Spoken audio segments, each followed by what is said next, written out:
అయింది.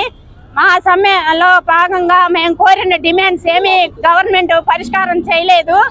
అయితే పనికిమాలిన జీవోలన్నీ ఇచ్చి మేము 98% అంగన్వాడీ వాళ్ళ కోరికలు తీర్చేసామని మాత్రం చెబుతున్నారు. అది మాత్రం అవాస్తవం. మేము ముఖ్యమైన డిమాండ్లు ఏంటంటే కనీస వేతనం ఇవ్వమని చెప్పాము, సుప్రీంకోర్టు తీర్పు ప్రకారం గ్రాట్యుటీ ఇవ్వమని చెప్పాము. వాటి గురించి ఏం పట్టించుకోకుండా గవర్నమెంట్ పిచ్చి జీవోలు ఇచ్చి అంగన్వాడీ వాళ్ళకు 98% కోరికలు నెరవేర్చాము, ఇంకా వాళ్ళు విధుల్లోకి వెళ్ళాలని చెప్తున్నారు గవర్నమెంట్. కానీ అది శుద్ధ తప్పు. అది మా డిమాండ్లు, ముఖ్యమైన డిమాండ్లు కనీస వేతనం, గ్రాట్యుటీ ఇవ్వాలి అని.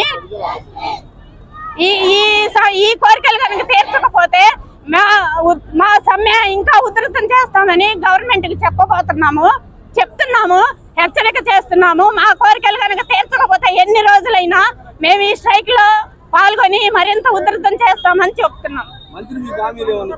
మంత్రి హామీలు పనికిరాని జీవోలు అని చెప్పాను కదండి. 62 సంవత్సరాలకి సర్వీస్ పెంచుతానన్నారు. 58 ఏళ్ళకే చేయలేక అంగన్వాడీ వాళ్ళు ఇదవుతుంటే 62 సంవత్సరాలు మాకు అవసరం లేదు. మేము కోరింది ఏంటంటే మెడికల్ వేతనంతో కూడిన మెడికల్ లీవ్ ఇవ్వమన్నాము. గవర్నమెంట్ కనీస వేతన చట్టం ప్రకారం 26,000 ఇవ్వమన్నాము. సుప్రీంకోర్టు ఇచ్చిన తీర్పు ప్రకారం గ్రాట్యుటీ ఇవ్వమన్నాము. ఎఫ్ఆర్ఎస్ యాప్ రద్దు చేయమన్నాము. మాకు 62 సంవత్సరాలది వద్దు, రిటైర్ అయినాక ₹1,00,000 ఇస్తానన్నారు. అది కూడా మాకు అవసరం లేదు.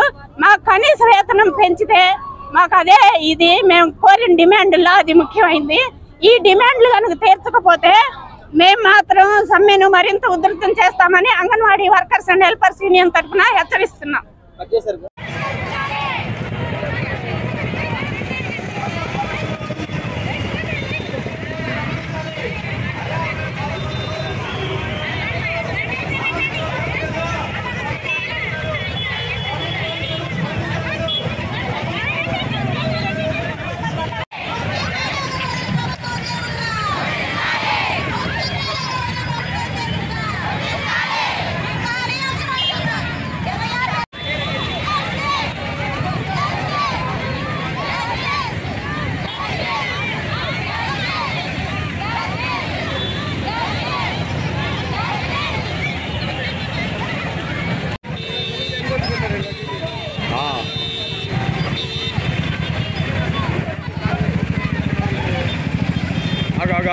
आग